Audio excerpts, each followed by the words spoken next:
Our webinar organized jointly by CSIS, GRIPS in Tokyo and RSIS in Singapore. The topic, as you already received invitation from us, that is, we are going to talk about the way forward for the ASEAN Outlook on the Indo-Pacific, partnership between Japan and ASEAN to promote an inclusive AOIP.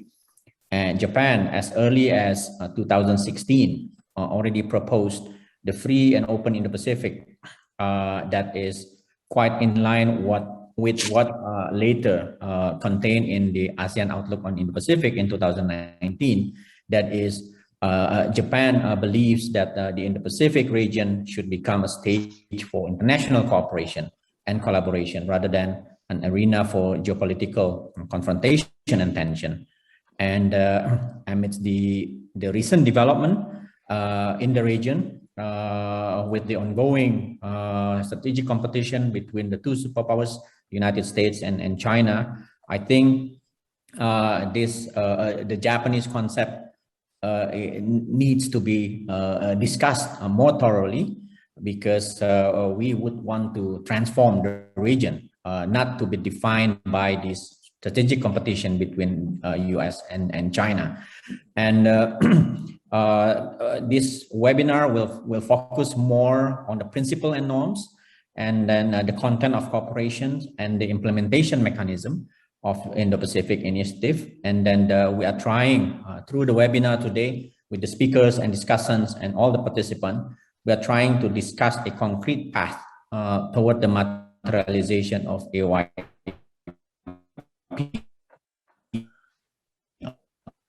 cooperation. But Kaimura is the former ambassador of Japan to Indonesia, and now he's a senior fellow and visiting professor at National Graduate Institute for Policy Studies, or GRIPS, in Japan. Ambassador Imura, the floor is yours. Thank you very much, Phillips. It's very nice to see all of my friends here. It is my pleasure to give you an introductory remarks for today's session, to be followed by Professor Shinoda's presentation. Let me take this opportunity to share with you briefly the outline of our thinking on the Indo-Pacific cooperation, particularly on the ASEAN's outlook on the Indo-Pacific, or the AOIP. Since the beginning of 2010s, a view has emerged that sees Indian and Pacific Oceans as a single strategic space. The importance of this vast region is undeniable. First, it is becoming an arena for strategic competition between the United States and China. Second, the Indo-Pacific region is developing as an economic growth center, accounting for 50% of the world economy and 50% of world's population.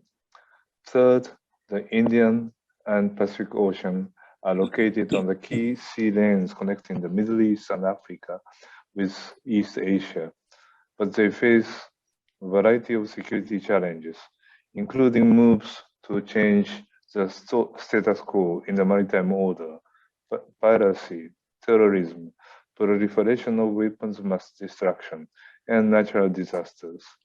Particularly the expanding of China's influence with its proposed Belt and Road Initiative and its military buildup are the driving forces to make the two oceans combined strategically important and considered to be single strategic space. In 2016, Japan proposed the Free and Open Indo-Pacific Initiative, FOIP, believing that for the sake of peace and prosperity of the international community, the Indo-Pacific region with these characteristics should become stage for international cooperation and collaboration, rather than a stage for geopolitical confrontation. Since then, the United States, Australia, India, France, United Kingdom, the Netherlands, the European Union have announced their respective positions on the future of the Indo-Pacific. On the other hand, 2019, ASEAN, which could be intersection of the coordinate axis of Indo-Pacific cooperation, announced ASEAN Outlook on the Indo-Pacific, AOIP. Japan quickly expressed its strong support for the AOIP and has made clear its willingness to cooperate with ASEAN to materialize the proposal, as well as its belief that it is important to seek synergy between AOIP and FOIP. In order for the region to become an arena for international cooperation and collaboration, where international law is respected and freedom of navigation is enjoyed by all nations, the two following conditions are crucially important. First, strategic equilibrium should be restored.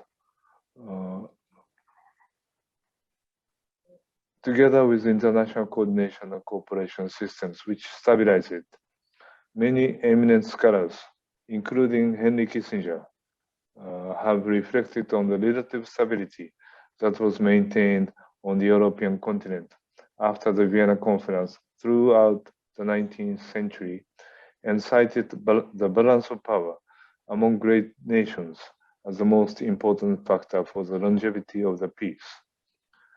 I also recall that when Indonesia President Yudhoyono visited Japan in 2005, he told Japanese leaders that in order to maintain stability in the East Asia, the strategic equilibrium must be restored, and that outside powers must be engaged in the region for this purpose. It has been nearly 20 years since then, but has the situation improved? The answer is clearly no, in my view. It is particularly important now that a strategic balance be established between China and the democracies. What has happened in the South China Sea over the past few years shows clearly what may happen when the balance is broken and the political will to restore it is lacking. We must ensure that similar challenge against the rule of law does not happen again.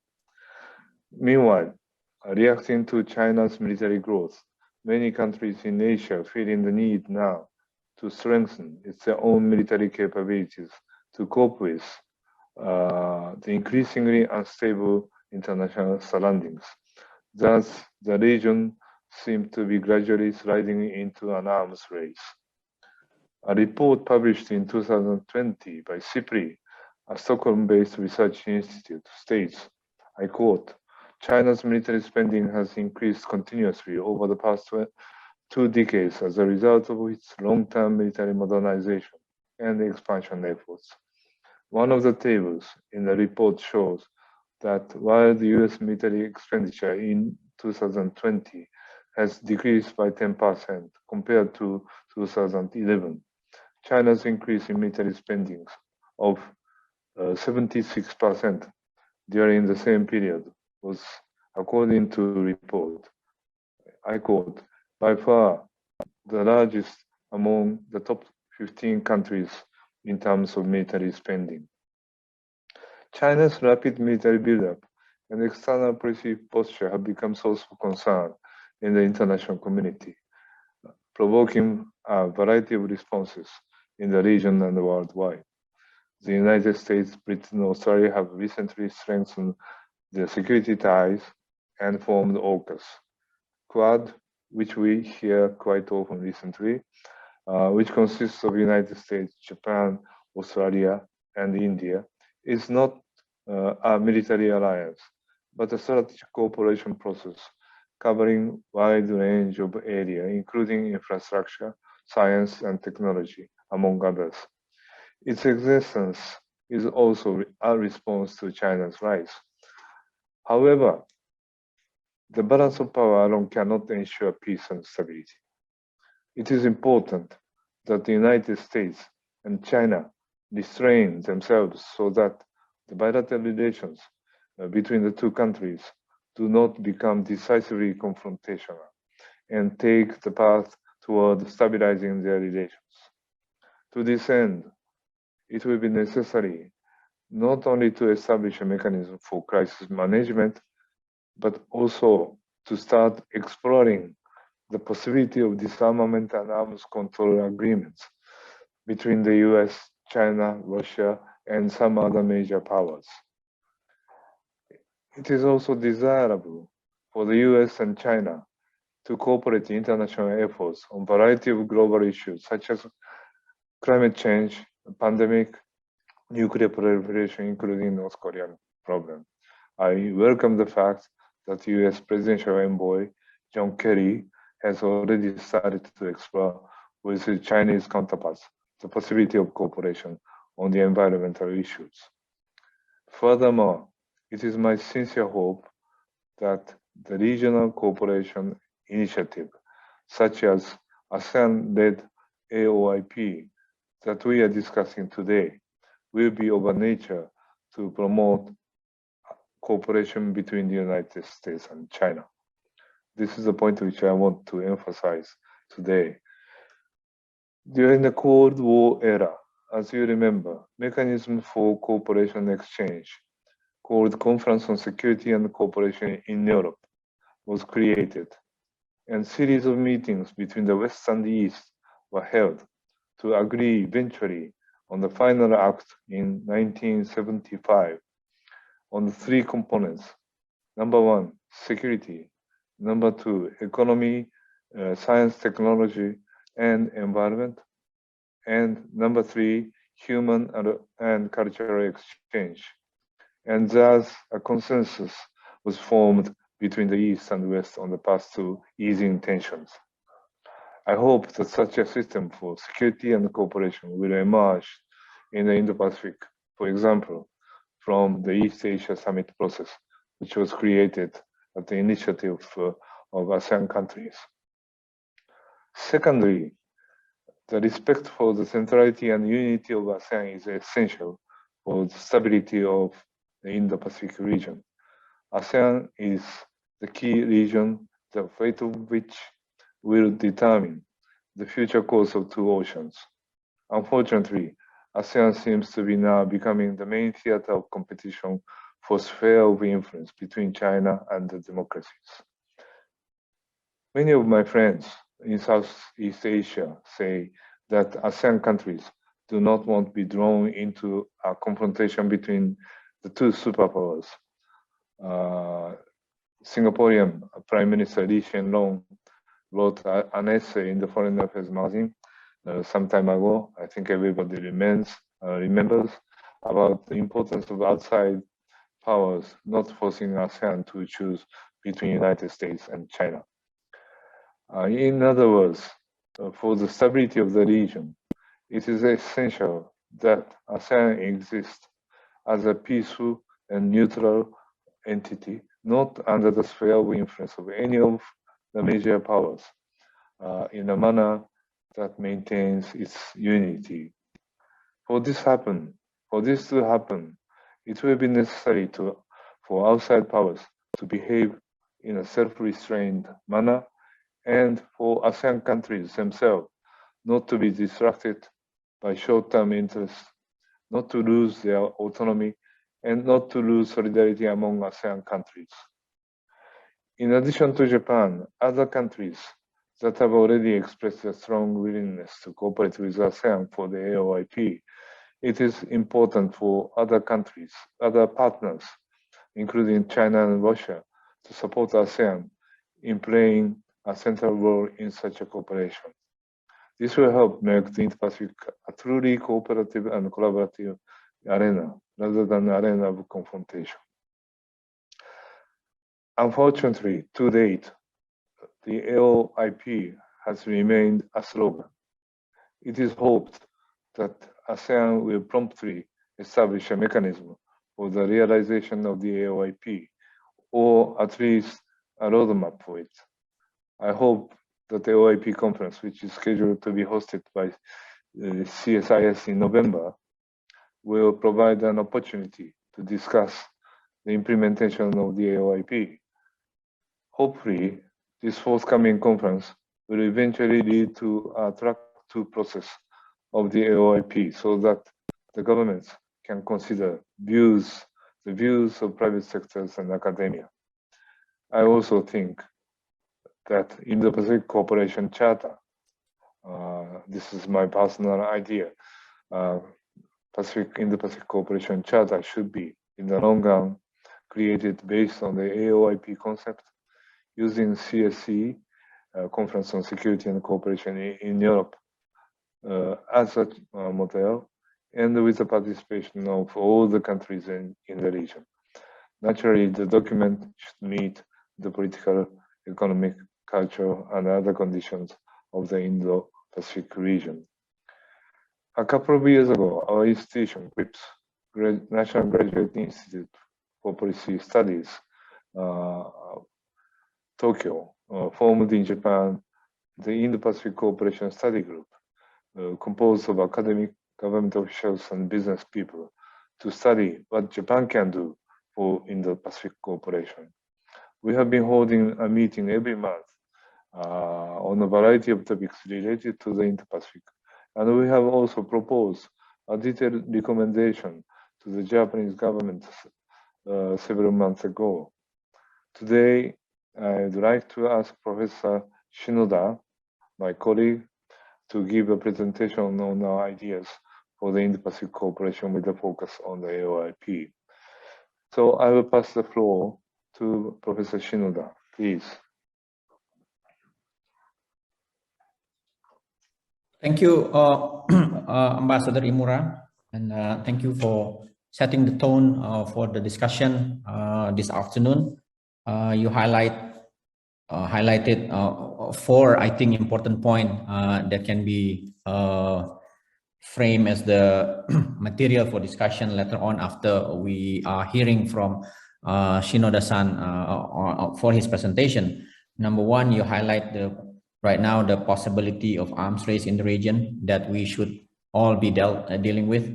And then secondly, you are suggesting for the call for disarmament among the big powers, given the increased tension between major powers in the region. And thirdly, that you are suggesting to facilitate regional cooperation, which is important. And then the ASEAN-led mechanism for cooperation is important, to which Japan has undoubtedly has a long-standing and deep commitment to the region. And then respecting for ASEAN centrality. And you propose a working mechanism, your idea of using CSCE, Concept for Security Cooperation in Europe, as a model, which is, I think, going to be interesting to be discussed. Now, I would like to invite our speaker, Professor Kunihiko Shinoda. He's a professor and executive advisor at GRIPS Japan. If I may read out briefly his profile. Professor Shinoda has a long career at the Ministry of International Trade and Industry in Japan. And then he was also posted in some ASEAN countries, such as the Embassy of Japan in the Philippines, and then posted in Beijing, and in Japan-China Economic Association Beijing office, and so on. He's been engaged in research and education on ASEAN economy and Indo-Pacific cooperations since he was seconded for the GRIPS in 2019. Professor Shinoda, you have 30 minutes for your presentation. The screen is yours. Thank you, Dr. Belmonte, for your kind introduction. And after the introductory remarks by Ambassador Imura, I'd like to talk about the way forward for the AOIP for about 20 minutes. So now let me share with you my presentation document. Just a moment, please.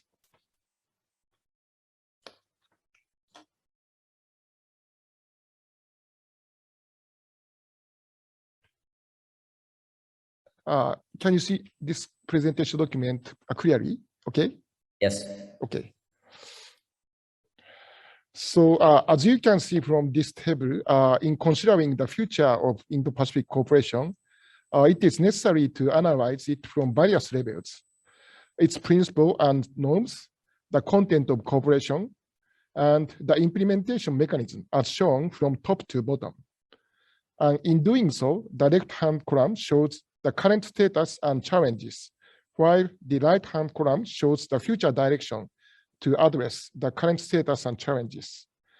In my presentation, I will start with the principles and norms first, then move on to the contents of cooperation second, and finally touch on the implementation mechanism. 5 years has passed since Prime Minister Abe launched the Free and Open Indo-Pacific FOIP initiative at the 6th TICAD meeting in Kenya in August 2016. ASEAN also published the ASEAN Outlook on the Indo-Pacific, AOIP, in 2019, and other countries that respect freedom and democracy, including the United States, Australia, India, and some European countries, have come up with their own Indo-Pacific initiative. Japan's FOIP initiative and ASEAN's AOIP have the following characteristics. The government of Japan has established those 3 pillars of the realization of FOIP, including, firstly, promotion and establishment of the rules of law, freedom, navigation, free trade, etc. Second, pursuit of economic prosperity. Third, a commitment for peace and linked then to specific initiatives. In particular, in coordination with relevant countries, the government of Japan has carried out bridge building through international rules, such as strict compliance with the UN Convention on the Law of the Sea, UNCLOS, dissemination of principles of high-quality infrastructure investment, and the setting of trade routes such as the CPTPP and RCEP. Japan also advanced concrete cooperation initiatives such as hard and soft infrastructure development for stronger connectivity and capacity building related to maritime security and human security. ASEAN adopted the ASEAN Outlook on the Indo-Pacific, AOIP, as its own initiative on the Indo-Pacific at the 2019 ASEAN Summit. The AOIP made ASEAN centrality a fundamental principle for promoting cooperation in the Indo-Pacific region, and made ASEAN-led mechanisms such as the East Asia Summit a platform for dialogue and the implementation of Indo-Pacific cooperation. The AOIP is based on the principles of strengthening ASEAN centrality, openness, transparency, inclusivity, respect for sovereignty, etc. So, in addition, maritime cooperation, connectivity, SDGs, and economic and other possible areas of cooperation have been identified as 4 areas of cooperation to be pursued under the AOIP framework. Based on the principles and norms set forth by ASEAN's AOIP, Japan's FOIP, and the Indo-Pacific initiative of other countries, it is necessary to set up a strategic direction for the realization of AOIP in the future. ASEAN maintains neutrality in the midst of the strategic competition between the US and China, avoids choosing between FOIP and One Belt, One Road, and emphasizes the unity of ASEAN. It is important for ASEAN to play a central role in promoting Indo-Pacific cooperation without forcing ASEAN countries to choose between them. It is also hoped that ASEAN dialogue partners and other countries interested in this concept will support ASEAN's initiative to realize AOIP. In promoting Indo-Pacific cooperation, it is important to ensure the rule of law, freedom, and openness to formulate common international rules and to encourage countries to comply with them. For example, in the area of politics and security, relevant countries should strictly comply with the UNCLOS and strengthen enforcement capability for the sake of the stability of the maritime order. In the economic field, it is also necessary to build bridges through rules in the area of trade, such as WTO reform and mega FTAs, technologies, such as investment and technology control, digital, such as data free flow with trust, and infrastructure, such as quality infrastructure principle. In the Indo-Pacific region, the spread of the COVID-19 pandemic has brought to light new issues, including infectious diseases, a threat to human security, such as economic disparity and social fragmentation, and macroeconomic and financial risks. In addition to the traditional SDG issues of aging and population decline, urbanization, and energy and environment. Countries of the Indo-Pacific region should work together to take appropriate fiscal and financial policies and introduce solutions utilizing advanced technologies such as digital, biotech, and energy, and aim for development of inclusive societies and economies. The importance of inclusiveness is emphasized in ASEAN's AOIP and in the Indo-Pacific Initiative of Japan and other countries. This means that the Indo-Pacific Initiative is an inclusive initiative that includes all countries in the region and does not exclude any particular country. Although some countries may be cautious about the Indo-Pacific Initiative, the door is open to countries that share the principles and norms of the initiative, such as freedom and democracy. And it is possible for these countries to work with the United States and middle powers to materialize cooperation. Now, I'd like to move to structural changes in the Indo-Pacific region in terms of politics and economy. It goes without saying that the current geopolitical competition between the United States and China is based on the destabilization of the military balance in the Pacific region. Furthermore, trade disputes and technological hegemony between the US and China, together with the spread of the pandemic, have led to the expansion of protectionism in the region and the disruption of partial supply chains. The COVID-19 crisis has also undermined the international response to global risks in general, with the WTO dysfunctional and the WHO's inadequate response to the pandemic. The Indo-Pacific region is confronted with global scale issues such as pandemics and climate change caused by the expansion of economic activities. In addition to problems such as urbanization and environmental pollution associated with economic development, and the declining birth rate and aging society due to the maturation of society. The expansion of the COVID-19 crisis and the resulting stagnation of economic activities highlight the need for coordination and cooperation among the international community to address these global issues. And due to the spread of COVID-19 crisis, the economies of Indo-Pacific countries stagnated due to the shock factors in terms of demand, income, and employment, such as sharp decline in demand for face-to-face services and durable goods, and a sharp drop in income and employment, in addition to supply shocks such as restrictions on emergency exports of medical supplies and other goods and border blockade. The spread of the COVID-19 has directly hit the poor, and the socially vulnerable have been greatly affected by the widening disparities in income and distribution. From the perspective of preventing the spread of the COVID-19, so-called corner-tech non-contact technology has become widespread, and business models have emerged to meet the needs created by the COVID-19 crisis, such as applications for tracking and managing infected people, and medical care, education, and networking through remote communication.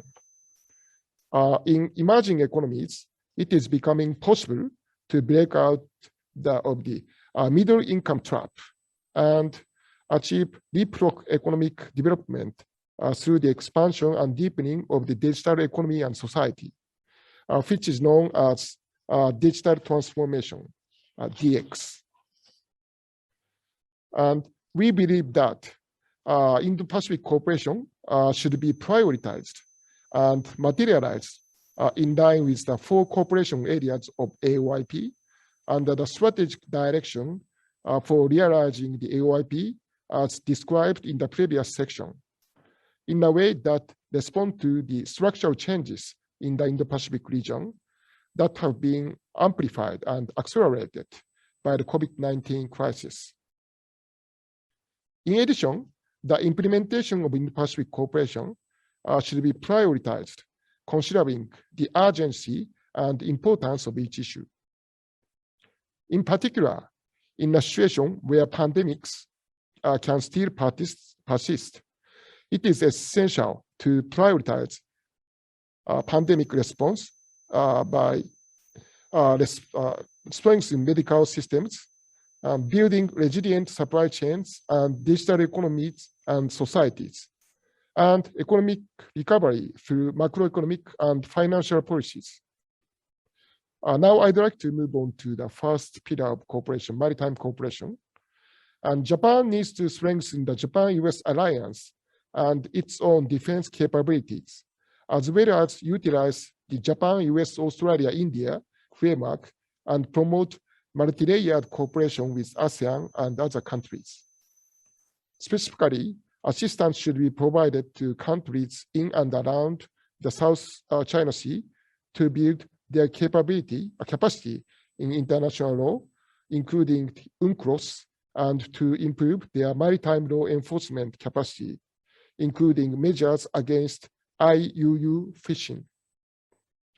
It is also necessary to promote the development of multilateral agreement and communication mechanisms for crisis management at sea, as well as the implementation of joint training in order to protect an open maritime order based on rules. Now, so I'd like to move on to the second pillar of cooperation, connectivity. And Japan is already supporting the enhancement of ASEAN connectivity in terms of both hardware and software, mainly through land, sea, and air corridor connectivity project. In the future, Japan should also focus on strengthening connectivity between ASEAN and India and developing infrastructure in East Africa and Pacific Island countries. In addition, as some Indo-Pacific countries have pointed out the problem of debt traps, Japan, the United States, and EU need to work together to create rules for ensuring debt sustainability and promoting high-quality infrastructure investment by involving China in forums such as APEC and G20. In July 2020, Japan and ASEAN announced the ASEAN-Japan Economic Resilience Action Plan and decided to promote supply chain resilience by reducing non-tariff barriers for pharmaceutical and food products and promoting trade facilitation and e-commerce. In April 2021, the economic ministers of Japan, Australia, and India agreed to establish the Supply Chain Resilience Initiative, so-called SCRI. Specifically, the SCRI will promote initiatives such as the sharing of best practice among companies on supply chain resilience, supply chain visualization, business matching, and digital cooperation. Now, let's move on to the third pillars of cooperation, SDGs. And Japan has pledged its full support for the establishment of the ASEAN Center for Public Health Emergencies and Emerging Diseases and contributed 5.5 billion yen to the Japan-ASEAN Integration Fund for this purpose. In addition, in order to strengthen the medical system against COVID-19 infections, Japan is promoting the supply of vaccines through the COVAX facility, the development of a cold chain for the supply of vaccine among emerging countries, and the expansion of diagnosis and treatment through contribution to the Global Fund. In May 2021, Japan launched the Asia Energy Transition Initiative, AETI, to promote support for a gradual and realistic energy transition for the fast-growing Asian region, utilizing all technologies and energy sources. The AETI will provide ASEAN with support for the development of energy transition roadmaps, financial support for renewable energy, energy conservation, LNG and other projects, technology development and support for offshore wind, fuel ammonia, hydrogen, and other technologies, and human resource development for decarbonization technologies. In the future, it is expected that similar dialogue and cooperation will be expanded with emerging countries in the Indo-Pacific region. Let's move on to the fourth pillar, other economic cooperation. Future challenges related to regional economic integration include promoting the CPTPP membership of the UK and other countries that are ready to meet the high standards of the CPTPP, as well as promoting the early entry into force of the RCEP and the return of India, and the early conclusion of China-Japan-Korea FTA. It would be desirable for the United States, which advocates trade policy for the workers and the middle class, to return to the CPTPP as soon as possible. If this is not possible, it would be desirable to promote cooperation among the US, the EU, and like-minded countries in sectoral agreements such as digital and green. And Japan is already promoting the Asia Digital Transformation, Asia DX, to create a new business between Japanese companies and companies in emerging countries. And this should lead to a contribution to the realization of SDGs in the Indo-Pacific region and economic and social reforms in Japan. In addition, it is necessary to promote the realization of data free flow with trust, DFFT, in order to ensure that safe and secure distribution of data and the use of digital technologies, the appropriate protection of data and trust in transactions are important factors in decision making in our digital business. And Japan should seek to further deepen the Chiang Mai Initiative and the Asian Bond Market Initiative in the field of the macroeconomics and finance. Actually, these initiatives have been promoted within the ASEAN +3 framework since the Asian currency crisis. Japan has flexibly provided funds to emerging economies that are being forced to make large-scale fiscal expenditures to cope with the COVID-19 crisis through the COVID-19 Crisis Response Emergency Support Loan. It should continue to provide financial support flexibly in cooperation with multilateral development banks and relevant countries.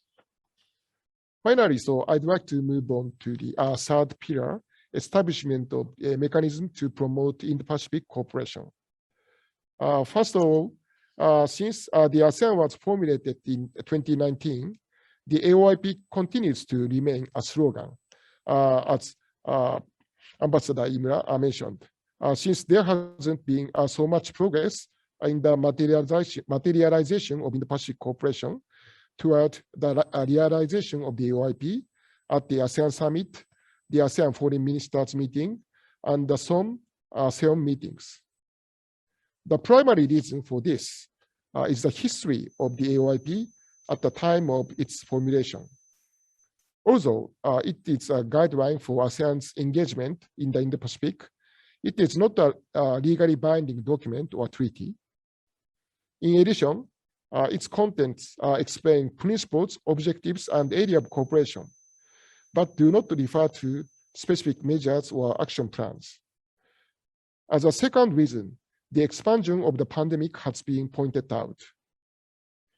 Since the outbreak of the COVID-19 pandemic, ASEAN has prioritized short-term policies such as infection prevention and economic recovery. And there has been a delay in the implementation of medium to long-term policies aimed at stabilizing the international order in the Indo-Pacific region.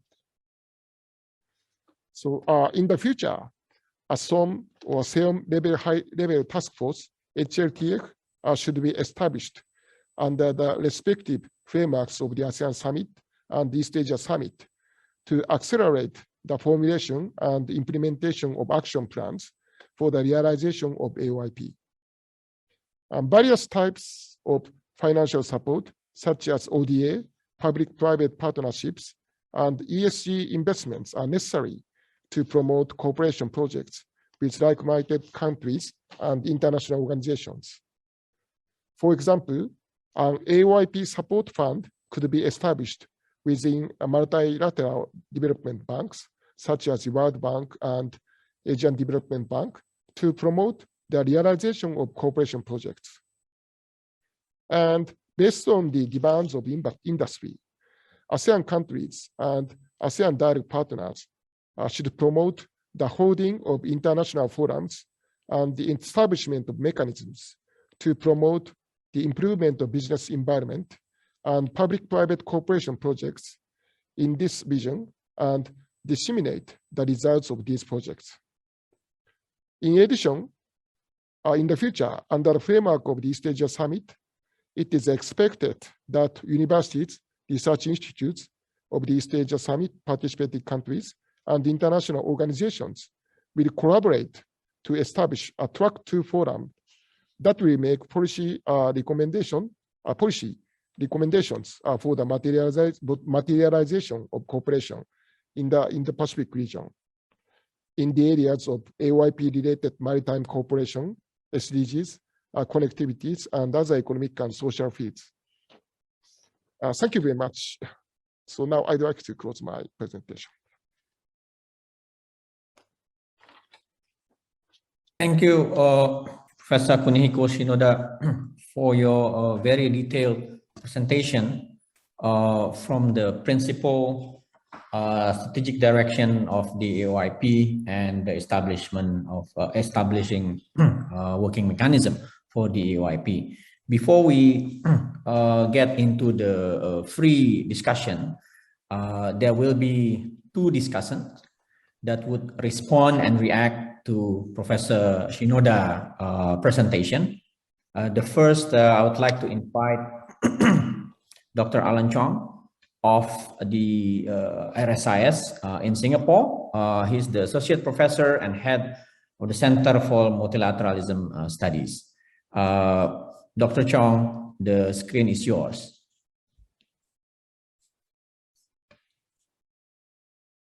Okay, thank you, Dr. Vermonte. Now, just to make it clear, I'm going to offer comments from a developmental perspective. So I will have in mind a loose comparison between Japan's vision for the AOIP as a sort of rival, okay, or if you don't want to use the word rival, or at least as a benign competitor to the Belt and Road Initiative and other initiatives for development that might be out there. And I understand my good colleague Shafia will deal with more of the security and strategic dimensions. Okay, so without further ado, I crystallized my ideas into this one slide. And of course, I can elaborate further should the audience wish me to pick up on any of these points. And I commend Professor Shinoda for a very comprehensive policy presentation. Okay, let me just, okay. First of all, I want to commend the presentation for bringing out again and again on every slide the principles of inclusiveness. And this is, I think, a very ASEAN-like and to be welcome. No country wishes to be left out in the Indo-Pacific projects. Even contentious, or rather, let me phrase it this way, countries that are in a somewhat contentious spotlight at the moment, such as the government of Myanmar, will also want to be included in some kind of developmental vision. So I commend the presentation by Professor Shinoda in this regard. Now, the next big issue I want to bring up is the issue of scale. Now, I'm a little concerned that the vision that was outlined by Professor Shinoda is one of gigantism. There are lots and lots of ideas, and I don't think this is advantageous to Japan or to ASEAN. I worry that the AOIP, which is actually just a statement of an outlook, it's not meant to be, as you pointed out, a treaty or a master plan. All right. If you treat the whole AOIP as a master plan, I think it might stretch Japan's ability to be some kind of funder of an Asian Marshall Plan. Even China, if you look at it as a benign competitor, is straining, all right, at the moment under COVID-19 conditions, to continue with the large-scale programs that it promised a lot of partner countries under the BRI, because it has to focus on domestic economic recovery. So the funds cannot liberally be, given overseas in terms of outright grants and so on. I think there's also a little bit of over-reading of the AOIP vis-a-vis the UN SDGs. And here I quote from Professor Shinoda's paper. He sent a short version of the paper, which follows closely to the slides he presented. Now, the idea of South-South cooperation is something that is very idealistic. There's nothing wrong with it. It's just that I think that to move forward with the practical implementation and achieving realistic outcomes with the AOIP as an umbrella for cooperation between Japan and ASEAN, one needs to unpack this whole list. Digital economy, now there's a whole basket of issues related to it, which I will talk about again 2 points down the slide under digital currency.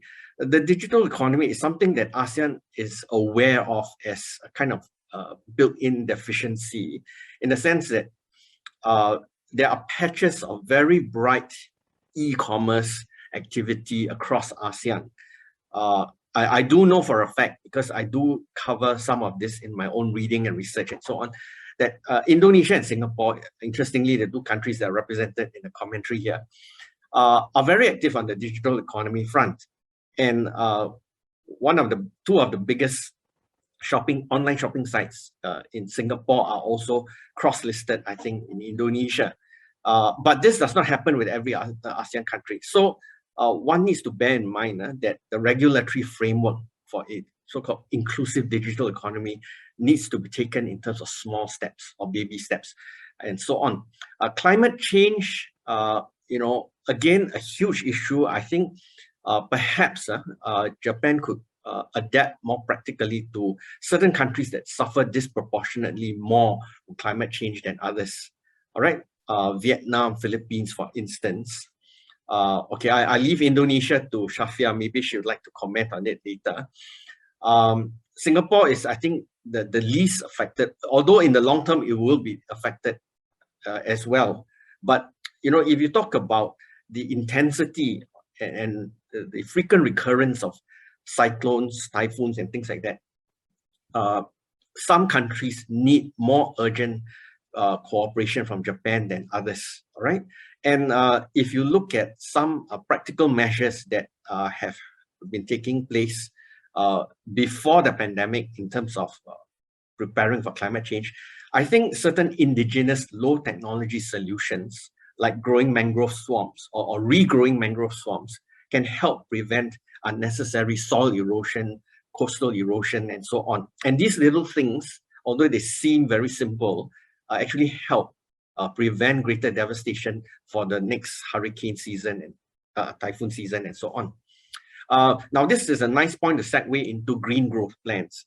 This is where I think Japan is almost number one, right, in terms of green engineering and showing the way for green engineering in the Indo-Pacific. Whenever I do get the chance to travel to Japan, I'm always so impressed with how, food establishments, retail establishments, and so on are so well organized in terms of telling the consumer or the visitor, look, after consuming whatever you need to consume in terms of food, packaging, and so on, you dispose of it in a bin. Okay, and the bins are everywhere. And even in the hotels, I also noticed that everything is very green in terms of how they want to minimize waste from the food on the buffet tables to the way, you know, some of the linen in the rooms are also, you know, changed and reused, of course, in a clean way and so on. And of course, I can go on and talk about cars, traffic, and you know, factories and so on.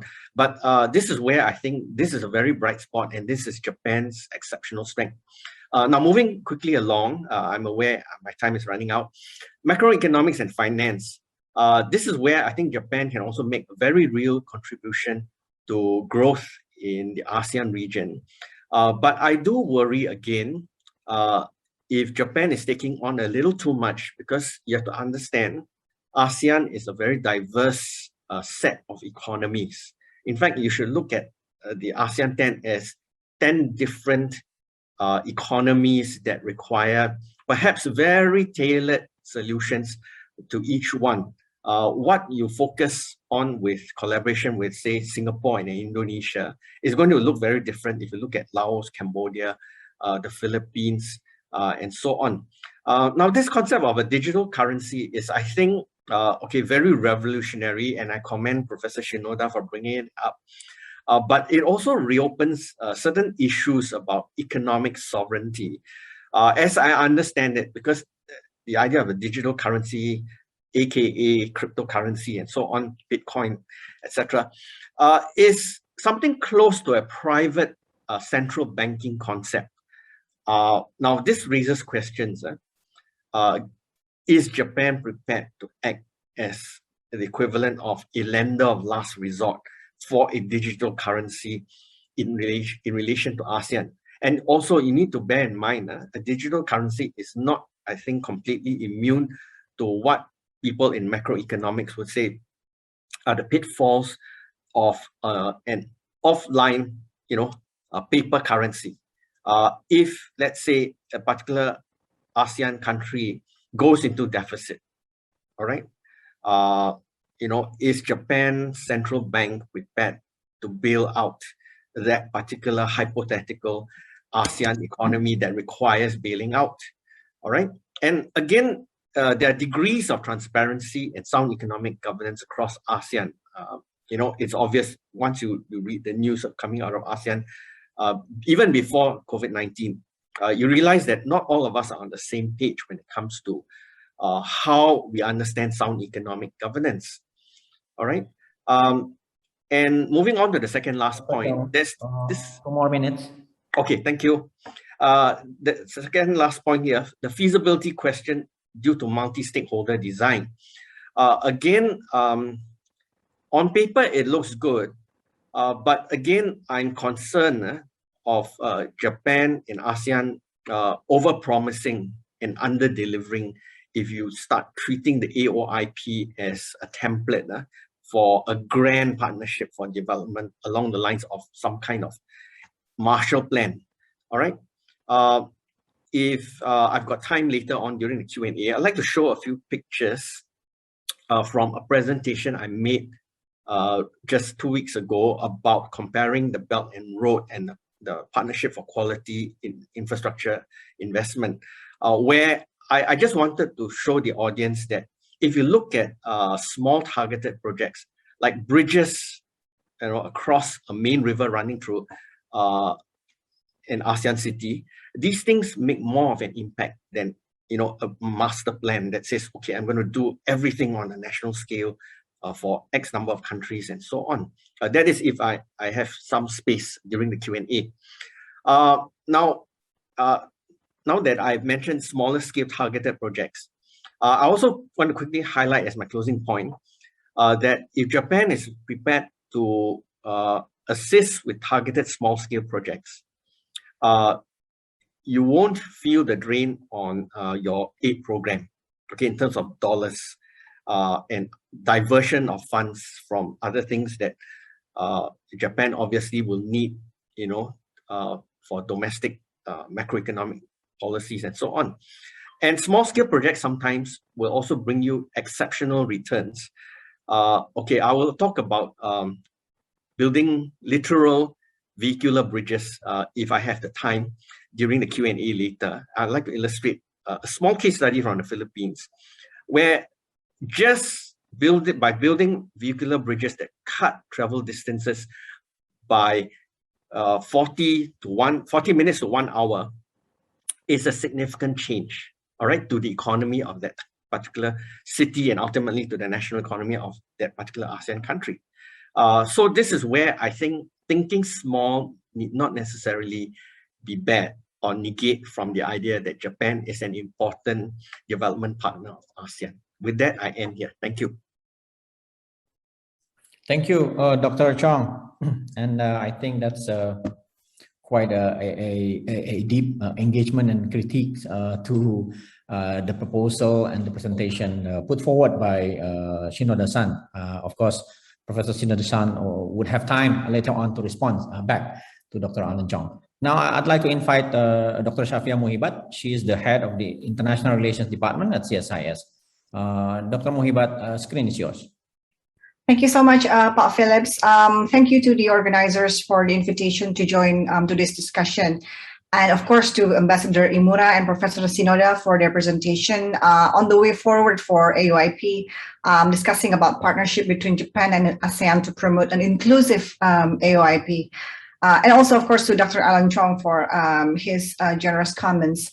My comments are going to be more general, hopefully adding some points with regards to AOIP and trying to be realistic, looking at how AOIP is perceived at the moment, especially from the perspective of Southeast Asia. Our discussion today and also the previous sessions of this series of webinar, I think shows the importance, or should I say expectations put on this document called AOIP. Professor Shinoda has given us a list of issues as part of the way forward for the ASEAN Outlook. Indeed, I think the way forward is a significant part of this outlook. And because, the reality is, although it was applauded as an important breakthrough, the ASEAN Outlook also disappoints many of those who had high expectations. To quote a critical review of AOIP, it is less a security-driven phenomenon and more as an economic and connectivity-linked construct. It's said to be like an old wine in a new bottle. Another critique has said this outlook is more of an aspiration than a strategy. It basically rejects the notion of rivalry and exclusivity as the defining characters of regional order and calls for cooperation and inclusivity. So, it is therefore important for ASEAN to, many people have said, it is important for ASEAN to, make this operationalized into a workable strategy. Without this, concrete steps, some of which have been elaborated by Professor Shinoda, AOIP will not be able to keep up with this, expectations from the start of its introduction until now. And as if to disappoint those with great expectations even more, now more than 2 years after its conception, the promotion of AOIP is also no longer as grandeur as before. So it begs the question, from here, where do we go? So in this brief remarks, I would like to make maybe 5 points. First, to possibly answer, the question, where do we go from here? I mean, a lot of experts have written about this. A number of suggestions have been made. Maybe I'll try to summarize some that I found useful for today's discussion. Number one, many experts have pointed out that an ASEAN vision should not only reconcile all competing visions of regional order, but also ensure the relevance and centrality of ASEAN as a manager of regional order. Now, there are serious challenges to this, looking at the current situation with ASEAN, which I will elaborate later. But, ASEAN will not be able to retain its centrality and play a meaningful role in the Indo-Pacific unless, it has more unity in terms of how to manage relations with extra-regional powers. And again, this means that ASEAN must ensure unity, which again is a serious challenge for ASEAN at the moment. Number two, identification upon the existing and forthcoming hotspots are necessary before being able to bridge differences in the Indo-Pacific region. At present, we see various challenges. The waters of the Indo-Pacific are heating up. The issues vary, ranging from traditional challenges to such as building overseas military bases, potential regional submarine race. We've heard about the AUKUS, for example, and also non-traditional security challenges. And all of this suggests that the geopolitical rivalry in the region will only increase. And number three, another point made by various experts have said that ASEAN needs to develop a strategy to resist the temptation and pressure to choose one of the great powers. So these are, taking side means risking regional stability. So these are some of the points already raised. This leads me to my second point. With all of this interpretation of AOIP and how regional order should be like, I would like to highlight, the trends in the geopolitical quote unquote, downturn. There are trends that I would like to highlight. There are, decreasing trust towards multilateral fora. There are unilateral and populist foreign policy we see in many parts of the world. And of course, decreasing global leadership. Now in 2021, we see how COVID-19 has intensified these trends, in particular because many countries are preoccupied with managing the outbreak in their respective countries, thus having less and less priority to international issues and less resources because, all are exhausted for issues related to pandemic. With regards to this, dwindling trust towards multilateral fora, there is also apparent dissatisfaction of the performance of international organizations in asserting newer challenges. With this, this similar dissatisfaction and pessimism towards the performance of regional organizations like ASEAN also exists, which is my third point. The past 1.5 years have been very challenging for ASEAN. There is the pandemic, and there are also the security concerns, some episodes in the South China Sea, the coup in Myanmar. We see as the political crisis in Myanmar continue to worsen. Criticisms towards ASEAN and the calls for ASEAN to take action have grown louder. So amidst the situation, we cannot escape pessimism about how ASEAN can actually make concrete steps with regards to the ASEAN Outlook on Indo-Pacific, as many people are expecting. For example, Indonesia proposed to establish an ASEAN Indo-Pacific Infrastructure and Connectivity Forum to implement, some of the agenda listed in the Outlook.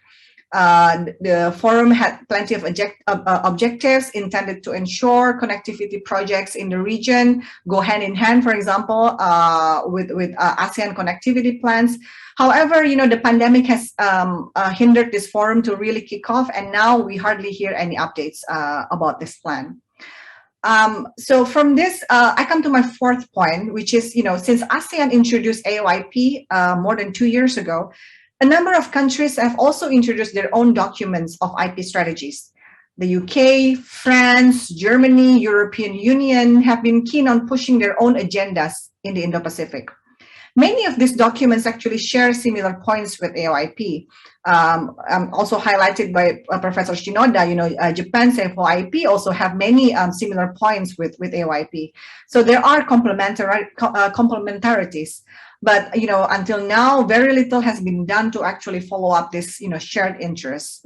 So it is particularly interesting to hear elaboration about possible partnership between Japan and ASEAN, because this might actually fill in the gaps when where ASEAN is actually lacking in terms of creating concrete steps to implementing the AOIP.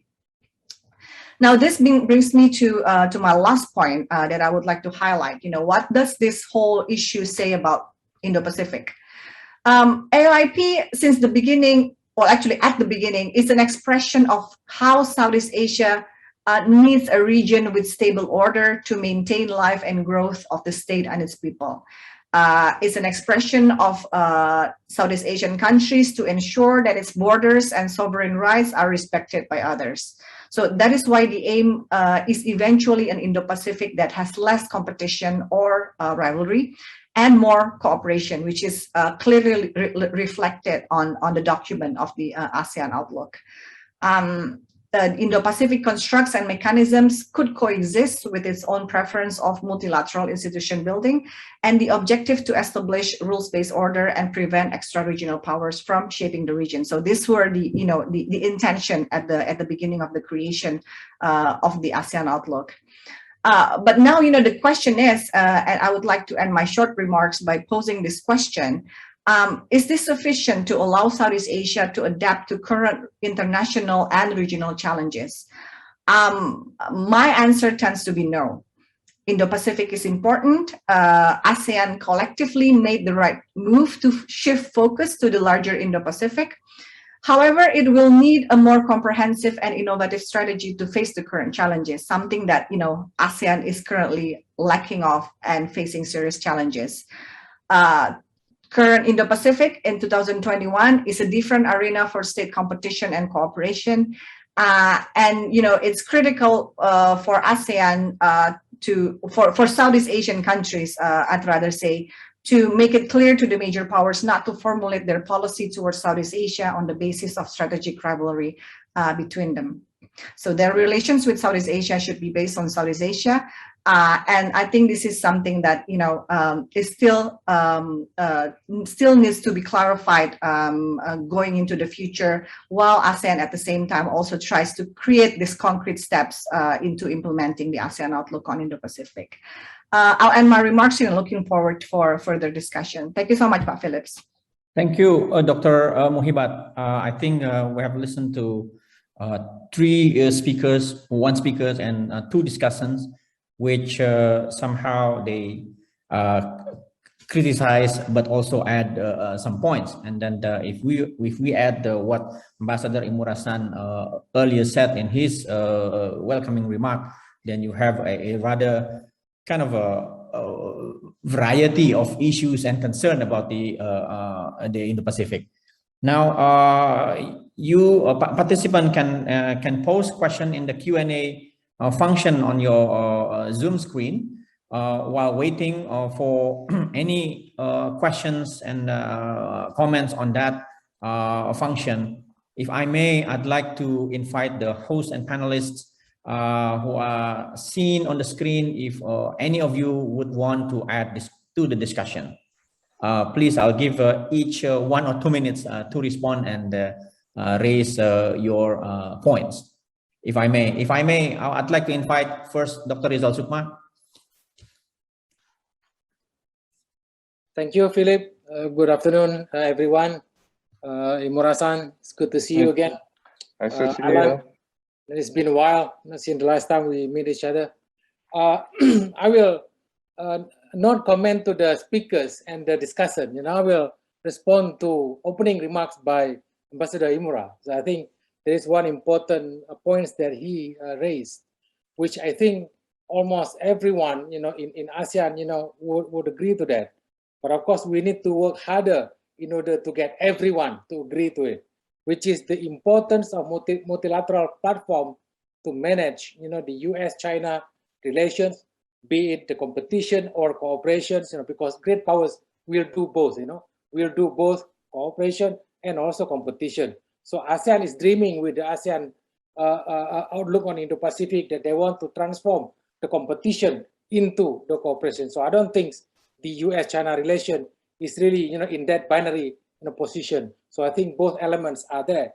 So in that context, it's important really to focus on this multilateral platform that, Ambassador Imura really suggests. So I think here, we already have the framework of it, the skeleton of it, which is the East Asia Summit. So this is things that we have been, saying and advocating for years, even before US-China relation become, this strategic competition at the moment. But of course, at that time, ASEAN thought that everything will be fine. So, nothing to worry about. So, and again, being ASEAN, it moved very, very slow. Now, I think the need is really, really there. It's really, really pressing at the moment. So, because, this kind of platform, can be used, to to provide a platform for clarity of each other's intention.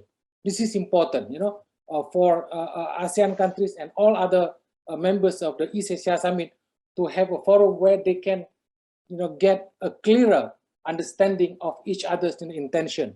So we need to know, for example, what is the Chinese intention when they are going around in the South China Sea all the time, even close to the Natuna Island. We need also to know exactly what is the US intention, and Australia intention, and also the UK intention, the newcomer to Indo-Pacific, when they form the AUKUS. So we need a forum where we can actually try to increase the clarity of intention of each other. So that, I think, one particular idea that we need to work. So the question is really, how can we work together, both at the second track level and also at the official level, so that this idea of trying to re-institutionalize and strengthening the East Asia Summit can be acceptable and then become an agenda of East Asia Summit member states, so that they can really agree on this and then move the process forward. We are doing it on our end, here in Jakarta. I went straight to the heart of the foreign policy makers in the country to sell this idea. I would be grateful, if Alan Chong, Pak Ong Keng Yong, and Pak Kwa Chong Guan and others can also do the same in Singapore. Talk to your foreign minister, talk to your prime minister, like we do here. We talk to Pak Jokowi, we talk to Ibu Retno, and also to Ambassador Imura-san. Please talk to the new prime minister. To the of course the foreign minister is still the same. So otherwise, we are going around and around among the second track people. It's not going anywhere. So we need to bring this to those who can decide. So I think we all here has access to the powers in each our country. So that's the idea can be translated into policy. That's the first point that I would like to make. The second point, again, I agree with Alan, when he said that do not read too much into this outlook, these 3 pages document. So I think there is disconnect actually what they have in the first 2 pages and the rest of the document, because they started with this understanding that we can't let the Americans, the Indians, the Japanese, the Chinese to define what our region should be. That was the idea at the beginning. I was involved in making that idea. So ASEAN should have its own view. And then we find there is one thing missing in the idea that proposed by US, by Japan, by China, and also by the India, which is inclusiveness. So it's not there. So that's why, every ASEAN foreign ministers keep talking about the inclusivity as the key element of regional order that we want to create. This again, linked to the need to institutionalize the East Asia Summit. So that is the first idea. Then of course, people also ask, then what do we do?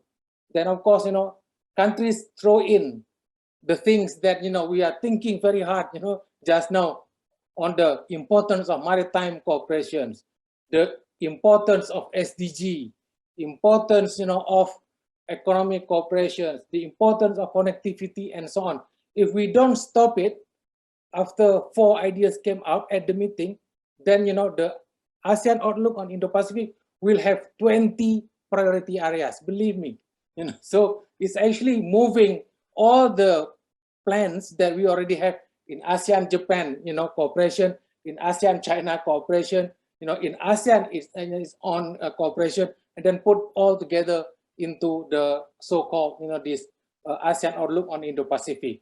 And then, please, like Alan said, we should not turn it into master plan of cooperation, because it's not going to work. We have those kind of master plan already, a lot.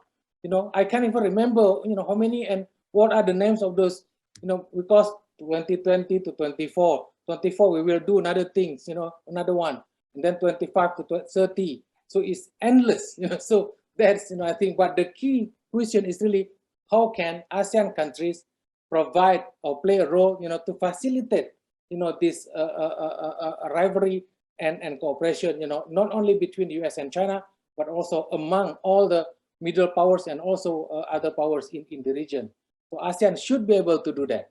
So that's what ASEAN should focus on, instead of trying, to find, how we can actually bring cooperation in one, multilateral platform, and then move it to the other, and then just find a new umbrella, to do that. So that is not, I think, the way to move forward.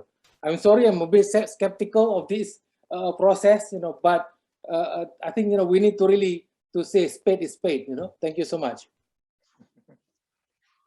Thank you, Dr. Rizal Sukma, for a very blunt assessment of the discussion that we are having, especially on the ASEAN part. And I think also there are a very interesting points that you raised. But somehow we do have questions from the Q&A. Please, Imura-san and Shinoda-san, I think I'll give you the last words later on to respond to Pak Rizal and to others. But now we have, I think, to go to the Q&A, because I think the focus is now how Japan views Indo-Pacific. And then now later on, Shinoda-san and Imura-san might want to defend the ideas that have been put forward in the introductory remarks, as well as in the presentation by Shinoda-san. Now, the question from Naifa Rizal Nilardo. In the situation where ASEAN is facing decreasing trust as a regional body capable to manage security issues, Myanmar, South China Sea pandemic, and so on and so forth, how the prospect would be for ASEAN leadership in AOIP, especially in the current geopolitical contestation in the region. I think either one of the speaker and discussion can respond to this question. Second question: The Economist has put Taiwan Strait as the #1 hotspot in the world, and it is in the immediate neighborhood of ASEAN. Now, how this Taiwan Strait situation will affect FOIP and AOIP? Anyone would like to respond? Either Shinoda-san, Dr. Chong, or Dr. Muhibat.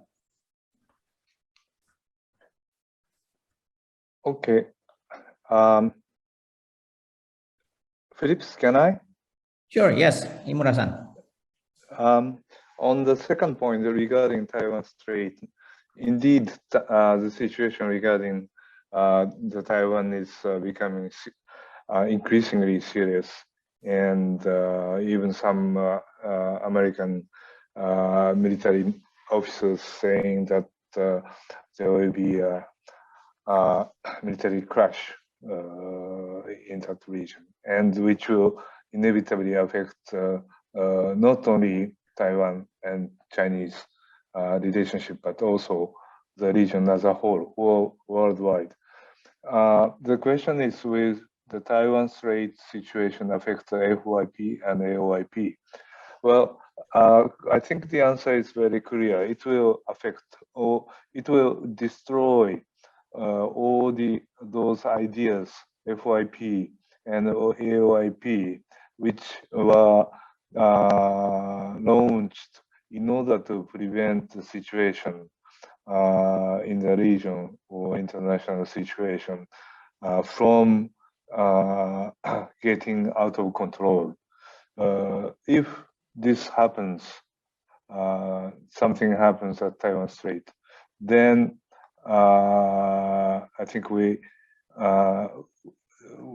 will no longer talk about FOIP and AOIP. It will. We have to talk about the topics which is completely different in terms of magnitude and in terms of the impact on the overall international situation. That's my offhand reaction to the question. Thank you, Ambassador Imura. Dr. Alan Chong, please. Okay, I'd like to respond to both questions briefly. First to Naifa, who incidentally happens to be my former student. I don't think you should be that harsh towards ASEAN, and here I am glad that Ambassador Rizal Sukma said almost everything that I should be saying right now. If you look at ASEAN as a security manager, in relation to these three topics that you've mentioned, Myanmar, South China Sea, and pandemic, we haven't done too badly. All right, on Myanmar, who has the biggest gain or the most effective gain? I think ASEAN is the only one who's credibly talking to the military junta. Even though we haven't gotten a lot of results, the fact is they're still listening to us. And one waits for the upcoming summit where, they're told, please send a non-political representative. Now, this is typically ASEAN. We don't want to tell them, don't attend. We should not do that. At the same time, we would say, look, you need to present a more acceptable face to the world. So you can attend, but pick someone who does not take sides, in the ongoing civil war in Myanmar. South China Sea, we're still talking to China. Washington is not talking to China over the South China Sea in a constructive way, but ASEAN is. We're still talking about finalizing the code of conduct. So I think we should not beat ourselves up too much. The pandemic, okay, little by little, you have to understand that the pandemic is an unprecedented sort of crisis. It's global, not just regional. So I wouldn't beat ASEAN up just like that. I think what we can do is, at some point, there should be some kind of ASEAN health passport. And then that would allow tourism and other kinds of people-to-people travel arrangements to resume. And those of us who have been watching anxiously the reopening of flights would be heartened by the fact that a number of countries have already taken an experimental move in terms of creating so-called tourist sandboxes, vaccinated travel lanes, and travel. I don't know what's the latest phrase, bubble or travel arrangement or whatever, where again we start bilaterally then trilaterally.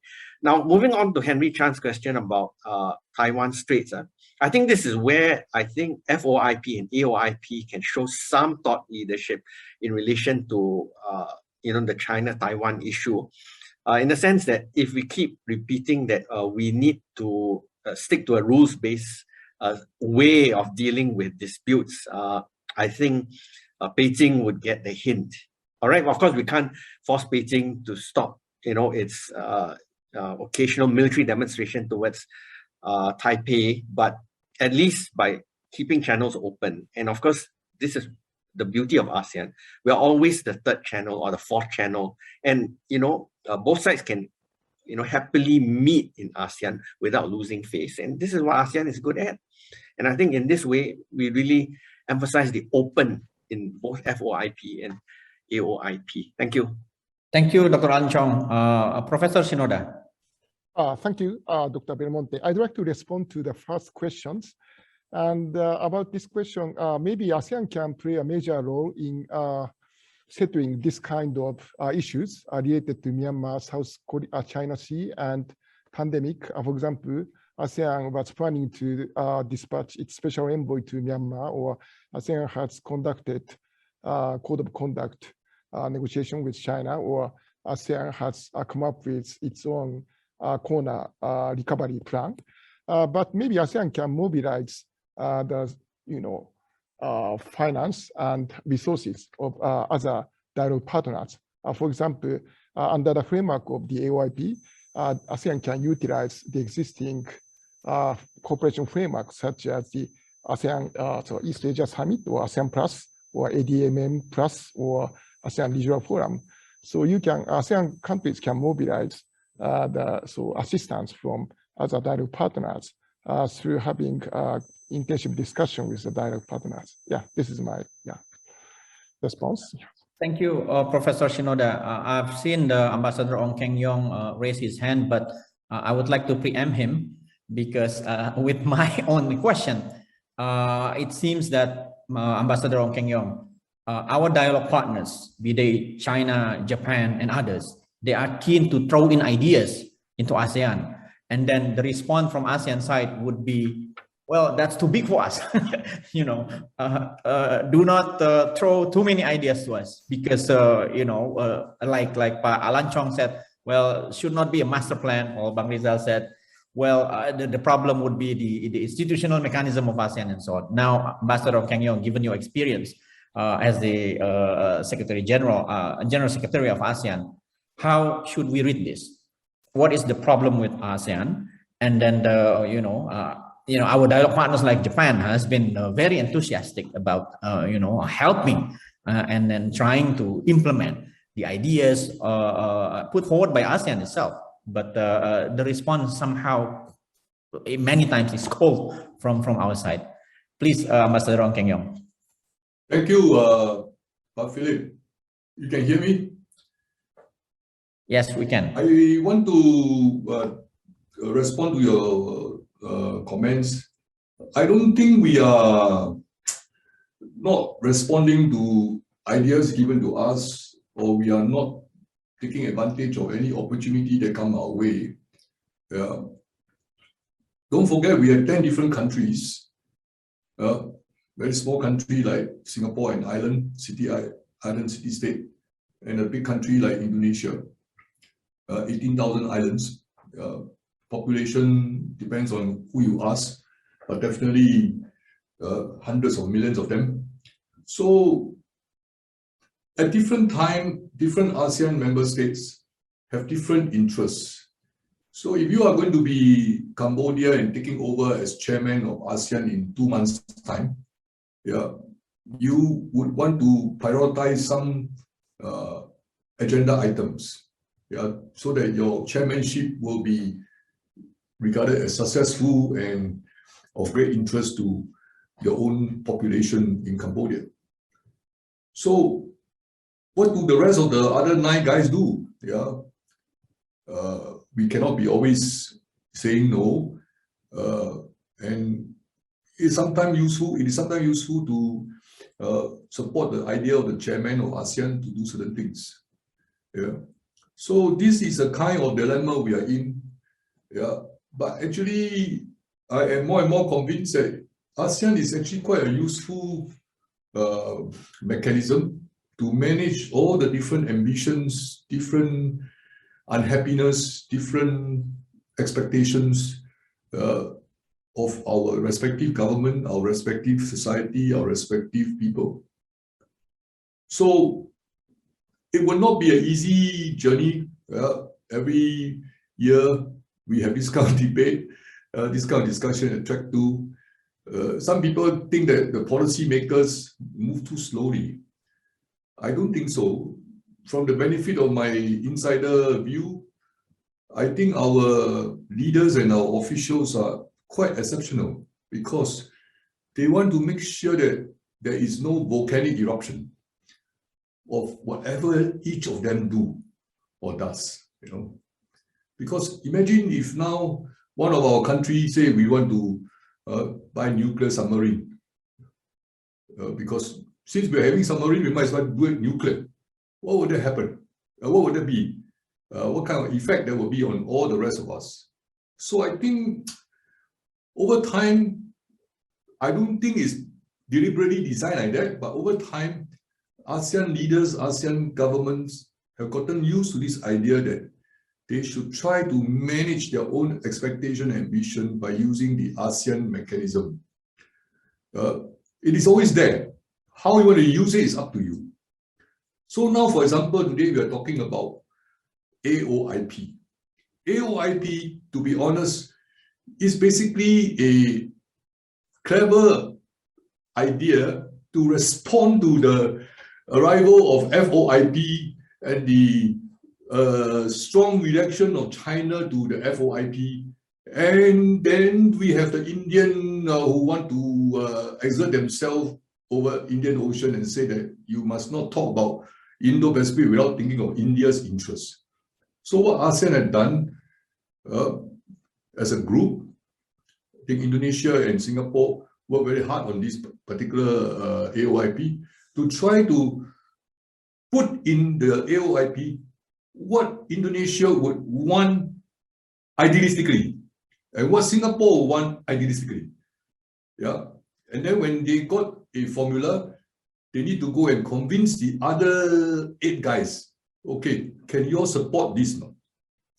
So now the conclusion is that we have the AOIP, and we must bear in mind this AOIP, whatever we do with it, there will always be this notion that it is a kind of response to FOIP as well as China's attitude towards FOIP. Correct? So if we don't carefully handle any proposal like what Shinoda-san has now put out, and just use the FOIP as a platform for us to do many of these things, it will be construed in Beijing as well as in Tokyo, or maybe even in America and European Union country, as us now going, us means ASEAN now going into this whole thing about managing Indo-Pacific or Asia-Pacific by rehashing the idea that we have for AOIP. So I guess the simplest point I want to make here with regard to this particular aspect is that we don't want to use AOIP in a manner that give people in Beijing and all the other big capital cities of the world the impression that ASEAN is now jumping back into this big debate about what the future of Indo-Pacific or Asia-Pacific will look like. So that's why I am quite reluctant to use the AOIP as a platform for the kind of cooperative venture that Shinoda-san and group colleagues have proposed. Because once you have this jacket, now called Western suit, no matter who wears it, it is a Western style, right? Now, if I change my Western suit that I have on into a Mao suit, no matter how innocent my attitude in putting on the Mao suit, I will be seen as trying to convey to the people in China that I am now reasserting my Chinese heritage. So be careful about how we want to use the AOIP. The next point I want to make is that AOIP was not designed by any one of our ASEAN leaders to be an action plan for ambitious cooperations and whatnot. It was really to respond to what was already out there, the FOIP and American attitude about this or that, and Indian concern about Indian Ocean.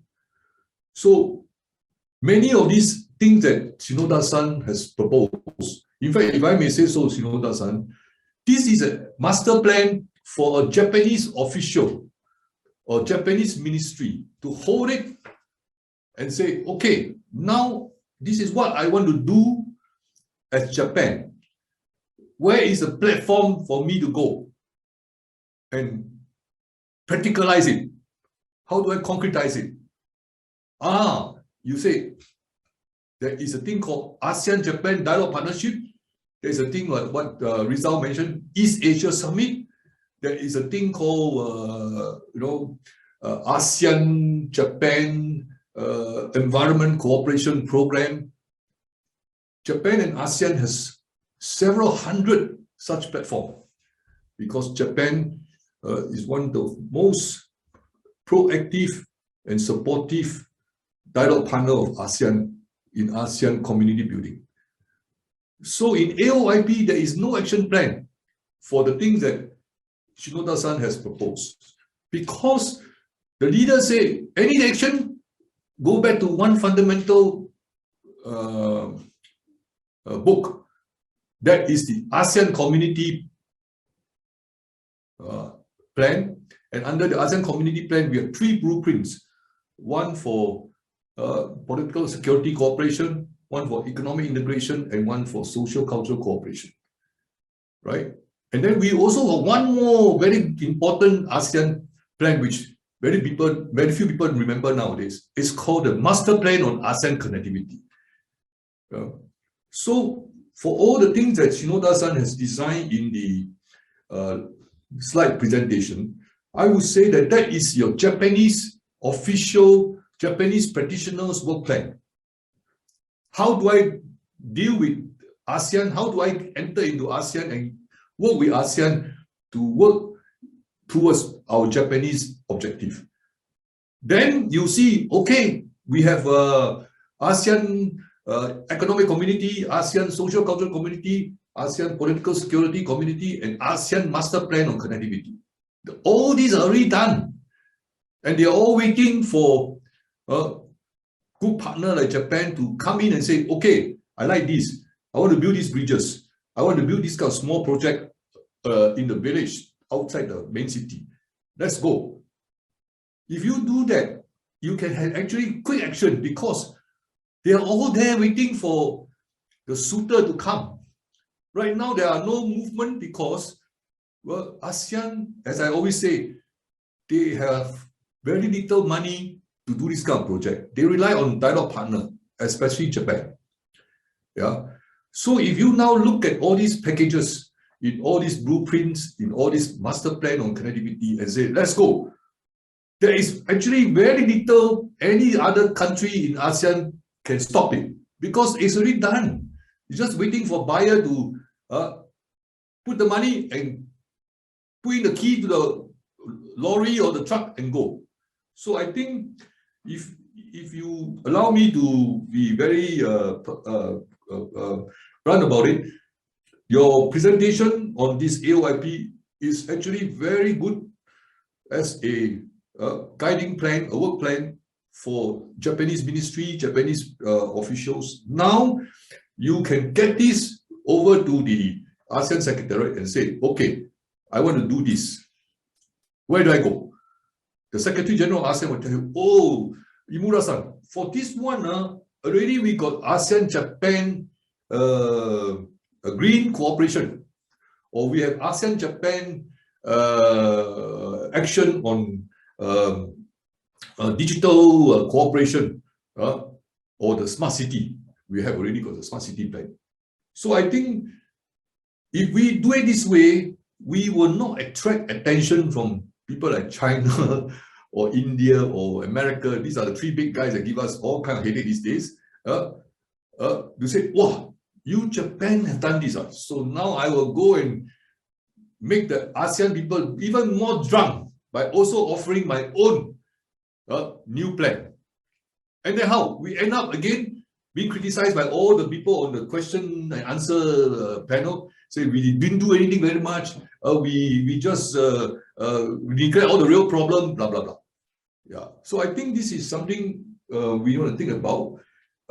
I don't want to say that this whole effort that we have put in through these years of, through these months of cooperation with CSIS, RSIS groups come to nothing. It is actually your presentation. I look at it again and again. I took pictures and I sent it to all my friends in the various ministries in Singapore. I say, hey, can we now activate our ASEAN committee for this, for that? Talk to the Japanese side because they have already gone through this and they are now thinking about this kind of idea, but they put it on the wrong platform. They put it on the AOIP, when actually we should be putting on the respective sectorial work project platform. The last point I want to make is really that, you know, I agree with these Rizal's comments.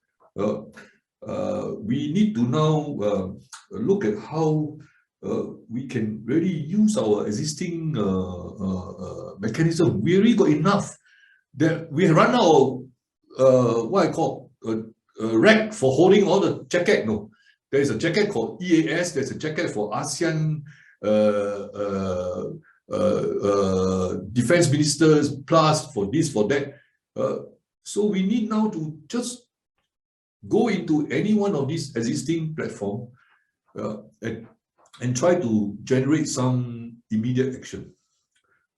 So this is my response to your presentation, Shinoda-san. I hope I am not too rude about it. Yeah, but I think this is how I see it from my perspective.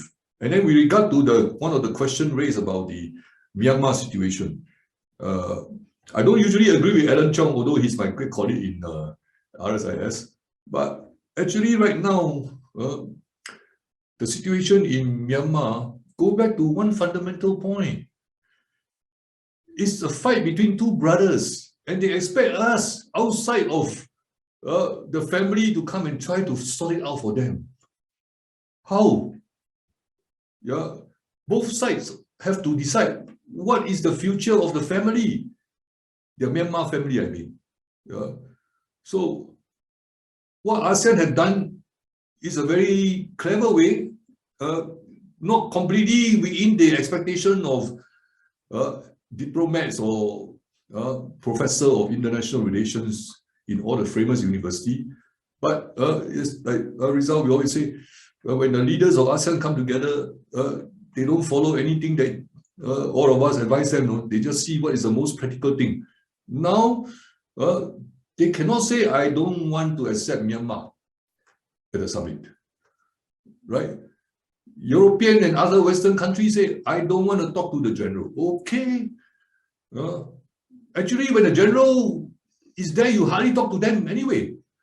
So what we do, we say, as long as you have someone non-political representing the existing military authority in Myanmar, you are welcome. Kang Yong, could you wrap up? Thank you. That's all I have to say. Thank you, Ambassador Kang Yong. Imura-san, we passed 10 minutes already from the schedule. Would you allow for another 2 minutes? Oh dear, sorry, I thought until 5:30. Because Andy Bayuni, sorry. If it is, I think if it is comment, we can allow Andy Bayuni to speak. Bang Andy, please very brief.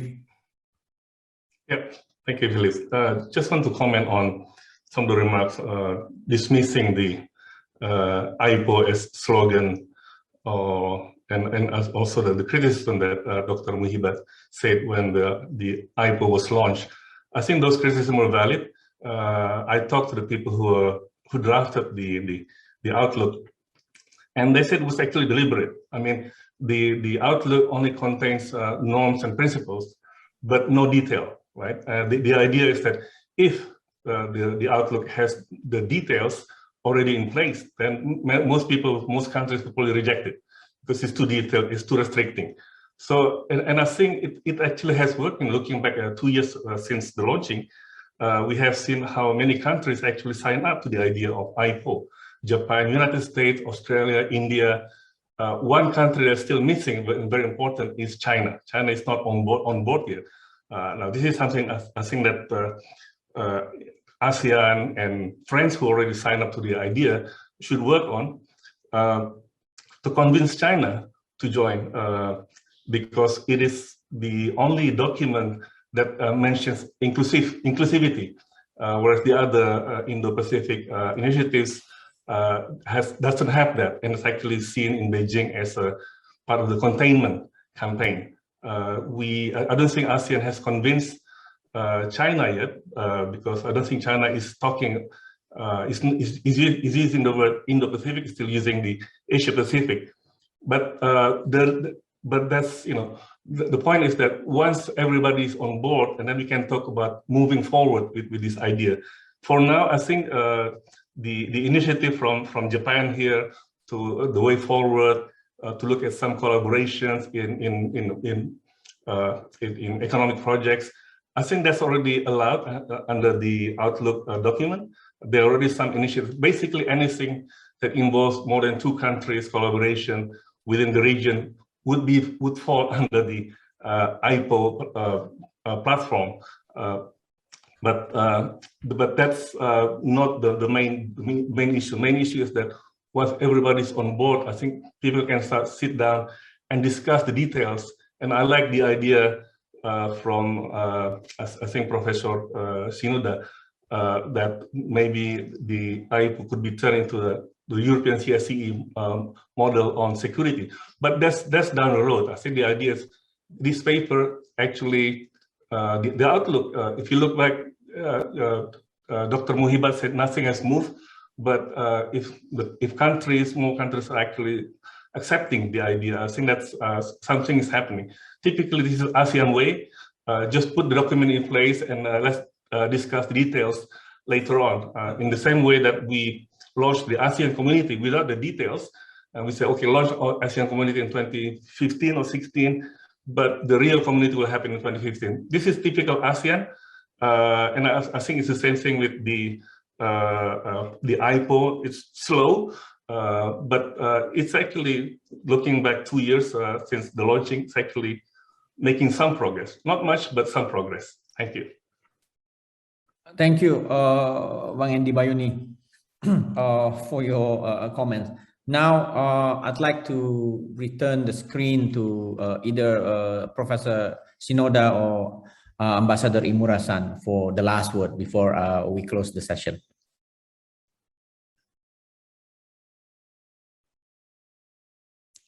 Ambassador Imura, you are still muted.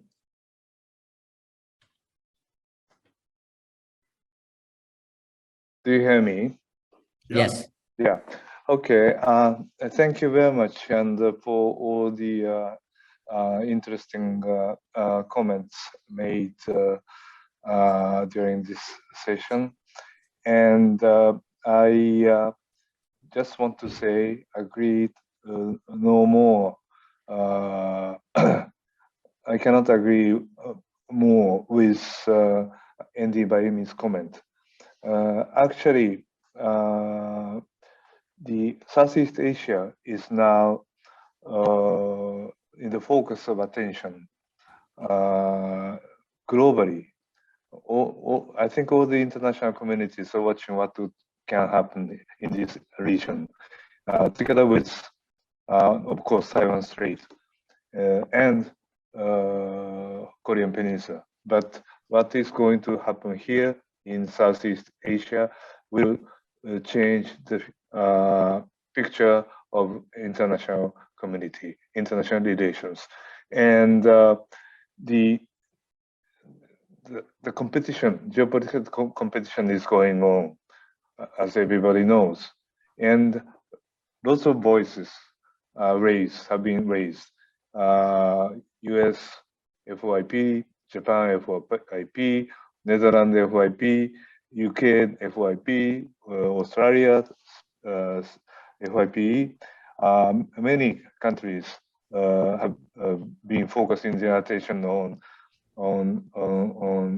the Indo-Pacific region, particularly on the AOIP. And AOIP is the only voice, legitimate voice we can hear from the region. Other than that, those are voices of outsiders. And there are so many interests on the part of the international community in what we can do, what can happen in the region. But unfortunately, 2019, since 2019, when you launched AOIP, we haven't had nothing. Of course, this pandemic is one of the main, probably the main reason for this silence on the part of the ASEAN member countries. But I think now it's high time for us to sit down to talk about what we can do. Dr. Alan Chong said Marshall Plan. Well, it might look Marshall Plan, but we are just launching the ideas. You know, there might be different approach, but we want to be part of a discussion, which would start from now on. Hopefully, the discussion debate will start. This is, I think, the very important opportunity for ASEAN member states to involve in